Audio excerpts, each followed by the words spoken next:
Halo semua, perkenalkan nama saya Glory Warahuwena dengan NIM 2023-51041. Fokus penelitian kita hari ini adalah RGB versus grayscale, analisis efisiensi klasifikasi buah menggunakan PCA dan algoritma random forest.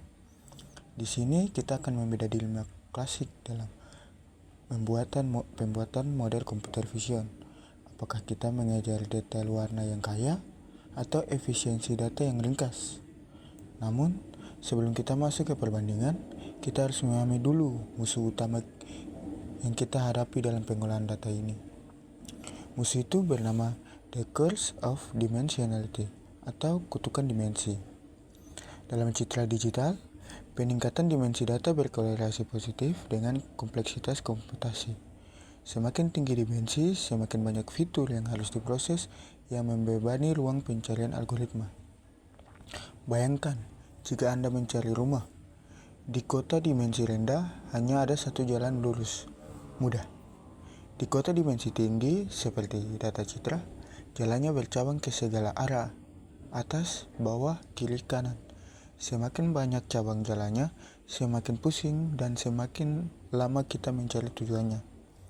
Lalu, bagaimana kita menyiasati jalan ini yang rumit ini? Kita mencoba dua pendekatan berbeda, yaitu RGB dan grayscale. Kami membandingkan pipeline RGB yang merepresentasikan data masif berdimensi tinggi melawan pipeline grayscale yang menawarkan representasi skalar, sederhana, dan ringkas. Ini ibarat lomba lari dengan beban berbeda. Tim RGB lari sambil membawa 3 koper besar, merah, hijau, biru. Tim grayscale hanya membawa satu tas kecil, hitam putih. Kita ingin tahu apakah membawa 3 koper itu sepadan dengan hasilnya. Untuk menilainya kita butuh mata komputer. Mata komputer ini bekerja menggunakan metode Eigenface. Metode ini mereduksi dimensi dengan mengekstraksi prinsipal komponen dari citra buah, mengubah data pixel mentah menjadi serangkaian vektor eigen yang mempresentasikan fitur wajah buah tersebut. Komputer itu seperti melukis karikatur di pasar malam. Dia tidak menggambar setiap pori-pori kulit buah karena terlalu lama. Dia hanya menggambar ciri khas utamanya, bentuk bulatnya atau lengkungannya. Dia membuat sketsa matematika agar mudah dikenali. Setelah sketsa jadi, siapa yang lebih pintar menebak buahnya? Masuk ke ronde pertama, akurasi. Di sini RGB menang telak. RGB menunjukkan akurasi klasifikasi yang jauh lebih signifikan karena adanya informasi gain dari kanal warna. Fitur tambahan ini membuat identifikasi yang lebih baik pada decision boundary. Sederhananya, warna adalah kunci jawaban. Jika saya beri foto apel dan tomat dalam hitam putih, Anda bingung karena bentuknya sama-sama bulat. Tapi kalau pakai warna, perbedaannya jelas. Warna membuat komputer lebih pintar dan tidak mudah tertipu. Tapi kepintaran ini ada harganya, dan harganya adalah waktu. Lihat realitas yang mengejutkan ini. Grayscale selesai dalam 47 detik, sementara RGB membutuhkan 547 detik.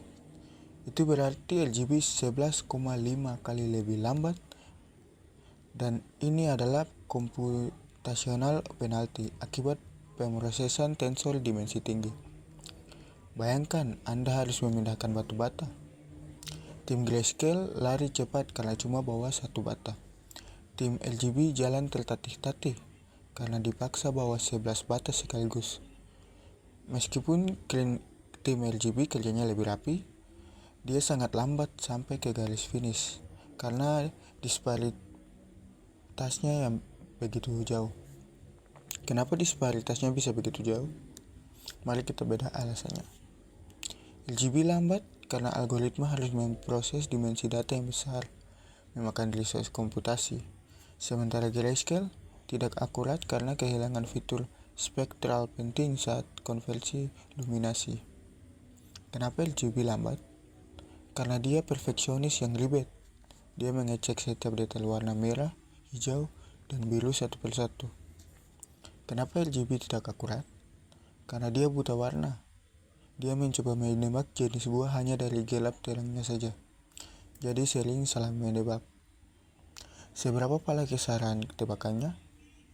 Kita lihat buktinya di matriks konfusi. Pada RGB, diagonal matriks terlihat kuat, menandakan klasifikasi tepat. Sedangkan pada grayscale, banyak bercak kesalahan. Di luar diagonal yang menunjukkan tingginya ambiguitas model, anggap ini adalah lembaran jawaban ujian. Garis miringnya bersih, artinya siswa menjawab semua soal dengan benar. Bercak-bercak kotor yang menyebar, artinya siswa itu bingung dan asal menebak jawaban. Lantas, apakah kita harus menyerah pada kelambatan RGB atau kebodohan grayscale? Tentu tidak, kita punya solusi yang cerdas. Hindari piksel mentah. Histogram warna, kita ekstrak distribusi warnanya saja. Cukup hitung jumlah cat merahnya, tak perlu lihat gambarnya. Tekstur GLCM, analisis pola spasial, mengenali buah dengan meraba kulitnya yang kasar atau halus. Deep Learning CNN, biarkan jaringan saraf belajar fitur hierarkis otomatis. Pakai otak robot super yang belajar mandiri. Ini membawa kita pada kesimpulan akhir. Kesimpulannya adalah seni menyeimbangkan trade-off. Kita dihadapkan pada pilihan biner. Higher akurasi dengan slow inference pada RGB atau lower akurasi dengan fast inference pada grayscale. Hidup itu pilihan. Jika Anda butuh ketelitian dokter beda, harus benar walaupun lama, pilih RGB. Jika Anda butuh kecepatan pembalap F1, harus cepat walau agak ceroboh, pilih grayscale. Pilihlah metode yang sesuai dengan Anda. Terima kasih.